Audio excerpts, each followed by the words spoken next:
दिल्ली की सियासत में कई विधानसभा सीटें अपनी अपनी वजहों से चर्चा में रहती हैं और चुनाव के दौरान मुकाबले में इन सीटों पर नजर भी रहती है। कई ऐसी हाई प्रोफाइल सीटें हैं जिन पर इस बार खासी नजर रहेगी। इस बार के चुनाव में कई प्रमुख राजनीतिक दलों के चर्चित चेहरों या कहें कि बड़े नामों की प्रतिष्ठा भी दांव पर लगी हुई है।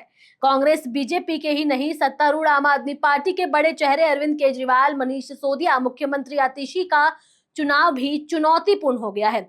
ऐसे में 2025 के चुनाव में भी इस सीट पर कांटेदार मुकाबले की उम्मीद है।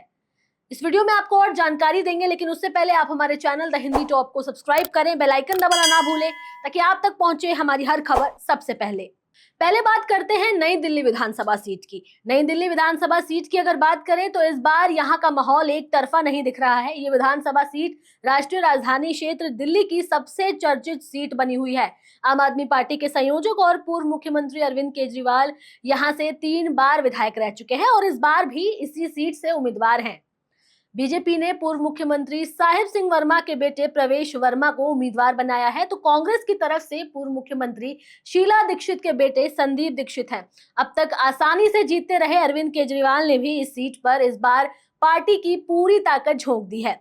इस सीट पर वाल्मीकि और धोबी समुदाय के आने वाले मतदाता निर्णायक भूमिका निभा सकते हैं।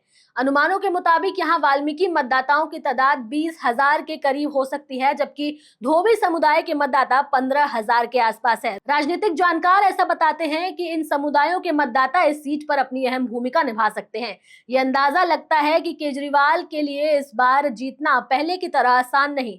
इसकी वजह यह है कि एक तो दिल्ली के शिल्पकार कही जाने वाली शीला दीक्षित के बेटे संदीप दीक्षित यहाँ से हैं। हालांकि केजरीवाल का मुख्य मुकाबला प्रवेश वर्मा से है। बीजेपी ने वर्मा को उतारकर यहां से अपनी राजनीति बदल दी है। वाल्मीकि मतदाताओं में इस बार बीजेपी की तरफ एक झुकाव नजर आ रहा है, लेकिन वहीं यहाँ की महिला वोटर्स का झुकाव अरविंद केजरीवाल की तरफ है। ऐसे में ये देखना बड़ा दिलचस्प है कि इस बार की राजनीति किस ओर करवट लेती है। अगला है कालकाजी विधानसभा सीट। कालकाजी विधानसभा सीट की अगर बात की जाए तो इस सीट से मुख्यमंत्री आतिशी दोबारा चुनाव लड़ रही हैं। इस सीट पर बीजेपी ने पूर्व सांसद रमेश बिधूड़ी को उतारकर मुख्यमंत्री को कड़ी टक्कर दी है। वहीं कांग्रेस ने भी राष्ट्रीय महिला कांग्रेस के अध्यक्ष अलका लांबा को चुनावी मैदान में उतार दिया है। यहाँ भी तीनों प्रत्याशी जी जान से जुटे हुए हैं और प्रचार अभियान को लगातार गति दे रहे हैं। बीजेपी प्रत्याशी रमेश बिधूड़ी द्वारा तीखे बयानों के चलते ये सीट भी चर्चा में बनी हुई है। इस सीट पर सीएम आतिशी के खिलाफ गुस्सा भी है, जबकि कई लोग उनकी तारीफ भी कर रहे हैं।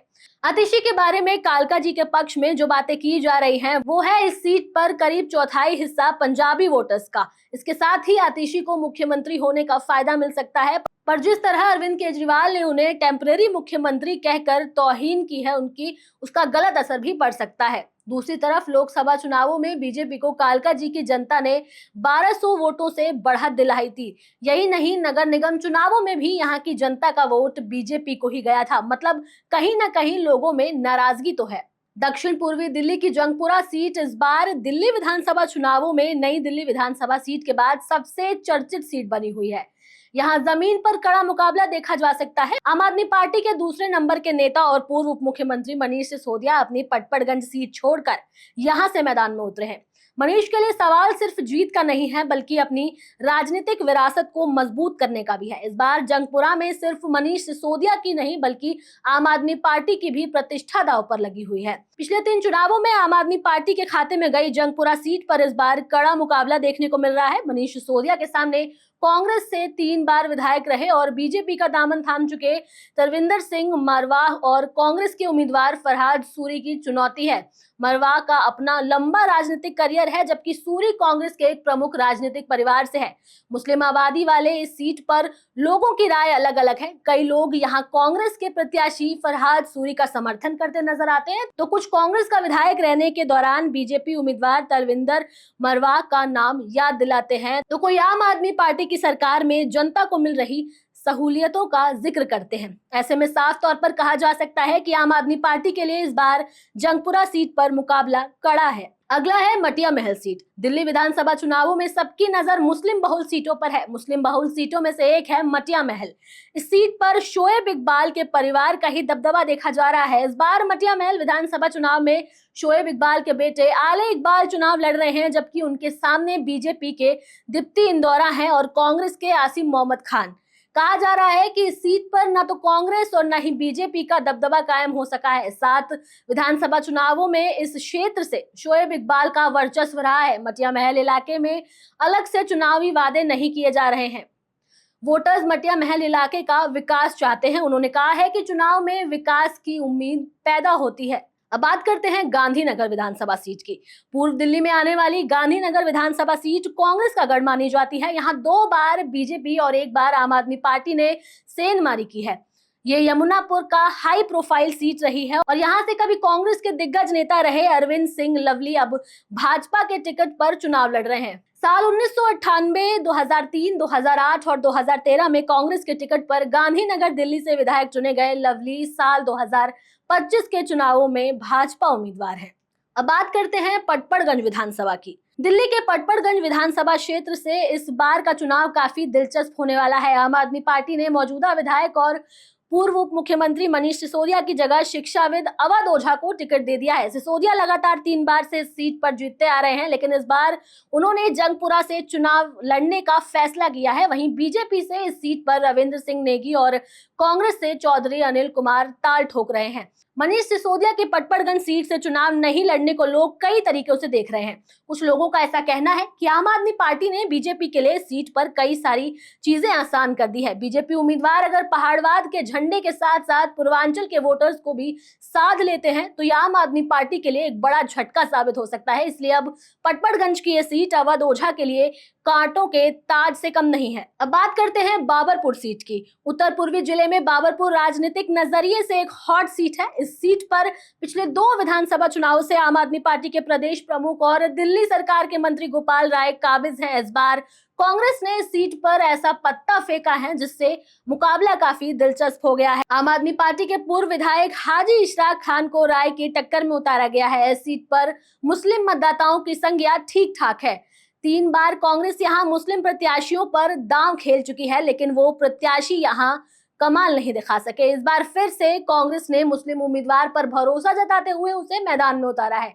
राजनीतिक जानकारों का अब ऐसा कहना है कि आम आदमी पार्टी के गठन के बाद कांग्रेस के काफी मतदाता पार्टी को छोड़कर आम आदमी पार्टी में चले गए थे। साल 2013 में इस सीट पर आम आदमी पार्टी के कद्दावर नेता गोपाल राय को भाजपा के प्रत्याशी ने हरा दिया था। साल 2015 में आम आदमी पार्टी ने दिल्ली में मजबूती से चुनाव लड़ा और यहां से राय पहली बार आम आदमी पार्टी से विधायक बने। बाबरपुर विधानसभा क्षेत्र में जीत हार में भूमिका मुस्लिम और हिंदू मतदाताओं के एक तरफा वोटिंग पर निर्भर करती है। अगर मुस्लिम मतदाता एक तरफ वोट करें और हिंदू मतदाता का वोट बट जाए तो उसका फायदा कांग्रेस और आम आदमी पार्टी को मिल रहा है। वहीं जब मुस्लिम मतदाता का वोट बट जाता है तो उसका फायदा हिंदू प्रत्याशियों भाजपा को मिलता है।